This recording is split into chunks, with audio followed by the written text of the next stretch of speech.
Dans cet exemple, on veut calculer la distance entre un point et une droite dans le plan, en dimension 2. J'aime toujours partir avec un dessin, même fait à la main. Donc, on a notre droite D et notre point P, qui est ici pour composante 4, moins 2. En fait, la distance entre le point et la droite, c'est la distance entre le point P et le point de la droite qui est le plus proche de P. Comment je fais pour trouver ce point de la droite le plus proche de P? En fait, c'est la projection de P sur la droite, c'est-à-dire que je viens chercher la droite perpendiculaire à D qui passe par P, et j'obtiens comme ceci la projection du point P sur D que je vais noter P indice D. Donc une fois que j'aurai trouvé les composantes de ce point PD, la distance entre le point P et la droite D, ce sera la distance entre ces deux points. Pour trouver les composantes de ce point projection, je vais utiliser les équations paramétriques de la droite D. Ici, j'ai les équations vectorielles de la droite, donc ça c'est un point de la droite et ça c'est un vecteur directeur. Je pourrais représenter le vecteur directeur de la droite. Voilà, il est comme ça, je vais l'appeler U, qui a pour composante 3, 2. Les équations paramétriques de la droite ici, donc c'est quand je décompose coordonnées par coordonnées, donc x est égal à moins 2 plus 3k, x égale moins 2 plus 3k, et en y, on a moins 1 plus 2k. Donc voici les équations paramétriques de la droite D. Puisque mon point ici, que j'ai noté P indice D, appartient à cette droite, il s'écrit forcément de cette manière-là. En fait, quelles que soient les valeurs de K que je donne, j'obtiens un point de la droite.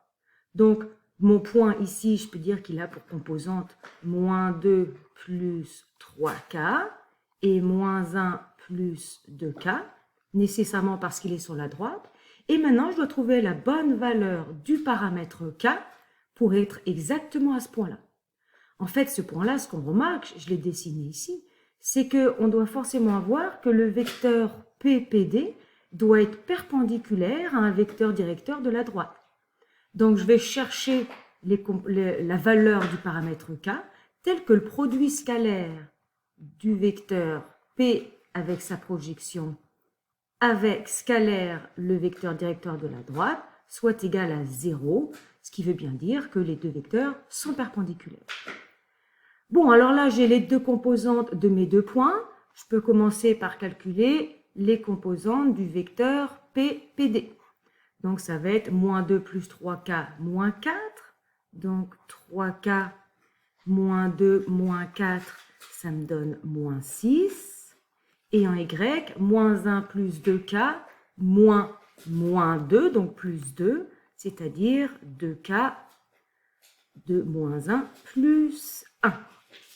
J'en fais le produit scalaire avec le vecteur U qui a pour composante 3, 2.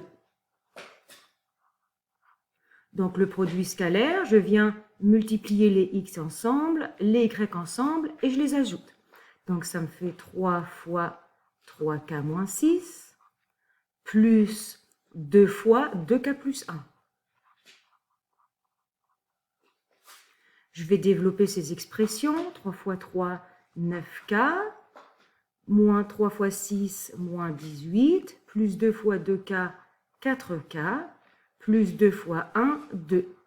Je remets les k ensemble. 9 plus 4k, 13k, moins 18 plus 2, moins 16. Et moi, ce que je veux trouver les valeurs du paramètre k tel que ce produit scalaire soit égal à 0, ce qui veut dire que mes deux vecteurs sont perpendiculaires. Donc, j'égale cette équation à 0 et j'en déduis comme ça la valeur du paramètre k. Donc, k va être égal à 16 divisé par 13. Donc, pour cette valeur spécifique de k, 16 treizièmes, je vais obtenir exactement le point sur la droite qui est perpendiculaire avec PPD avec U, donc les coordonnées du point PD. Alors allons-y, remplaçons maintenant K par 16 tiers dans les composantes de PD. Donc, moins 2 plus 3 fois 16 tiers, on obtient 22 sur 13. Et moins 1 plus 2 fois 16 tiers, on obtient 19 sur 13. Donc maintenant, la distance entre le point P et la droite D, c'est rien d'autre finalement que la norme du vecteur PD. On ne voit pas ma deuxième ligne ici. Donc c'est la racine carrée, et je vais faire la différence au carré des x, la différence au carré des y, j'en prends la somme aux racines. Donc en fait ici, ça devient 22 treizièmes moins 4, 22 treizièmes moins 4 au carré, la différence des x, plus 19 treizièmes moins 2, donc 19 treizièmes plus 2, au carré, et j'en prends ceci en racine. Avec la calculatrice, si vous faites ce calcul, on obtient 15 sur racine de 13. Donc si je ne veux pas laisser de racine au dénominateur, je vais multiplier en haut et en bas par la racine de 13.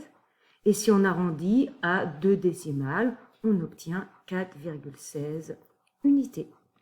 Donc voilà la distance entre le point P et la droite D, en ayant procédé par projection du point sur la droite D.